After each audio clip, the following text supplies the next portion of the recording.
Hi guys, my name is Emily, and today I'm here to do my May wrap-up. So if you don't know, I'm working on my MA thesis this summer, so not a lot of reading happened, but I will share with you what I have read. I started off May reading my first Haruki Murakami, and that is The Colorless, Tsukuru, Tazaki, and His Year of Pilgrimage.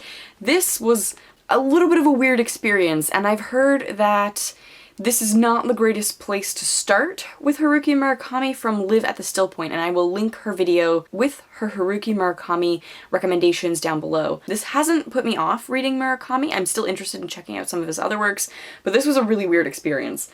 I felt like it wasn't so much about the colors, because it's about this guy who gets exiled from his group of friends, and all of his friends, their names have something to do with color, and his name has to do with building. He feels he's colorless. His name is literally colorless.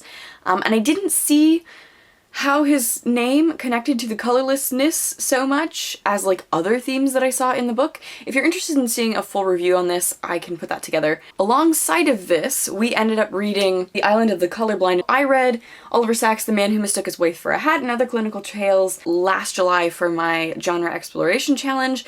Didn't like it. Still don't like Oliver Sacks, and I feel like it's more about his attitude in his writing now that I've read something else by him. So The Island of the Colorblind, there's one thing in here about an island of colorblind people, and then there is just an ode to his love of ferns, and I had to stop reading because I hate his writing style, and that might be an unpopular opinion. How this came off was this super privileged, pretentious white guy found this super cool group of disabled people and was like, oh my god, I'm gonna bring them sunglasses and visors and save the world. It felt like medical tourism. Apparently in the fern half, there were some moments where he was a little self-reflexive about his position and about his privilege and about what exactly he was doing when he was researching, but the first half, that wasn't at all addressed. So yeah, so we read these together for a book club. Definitely will read more Murakami out of the two. I liked this one better than this one. So that's how I opened up my May. Then I read The Graveyard Book by Neil Gaiman. Within the MA cohort,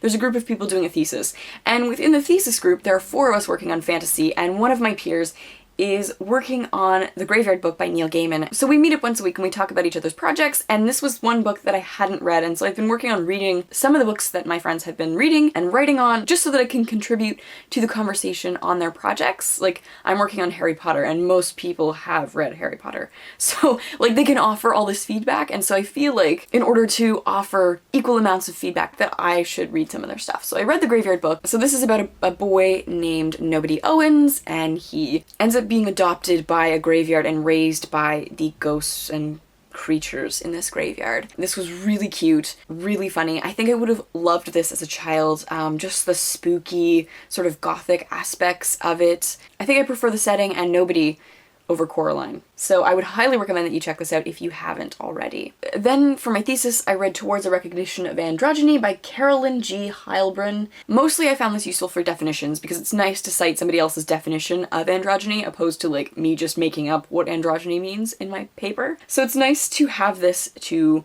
like kind of riff off and build on. What was interesting in here is her discussion of the Brontes and of Jane Austen and of women writing as men and how they were viewed by their male contemporaries when they thought they were men. It was really, really interesting going through different periods in literature and how androgyny plays a role in different places in literature. It was actually not totally useful for my project other than in definition, but just as a side note, very interesting. Then I finished off The Stand by Stephen King, which I do have a review up for, and I will link that in the description down below. I'm still undecided about this book. I think the biggest thing that comes out of this is that it's massive, and I feel like it could easily have been edited down because there was an edited down version, and I think if I ever read this again, I would look for that edited version just to see how the story flows. It took me so long to read this. It took me 6 months to read this, partly because it is so bloated. And I can't decide if I liked that because it meant that I spent a lot of time with these characters,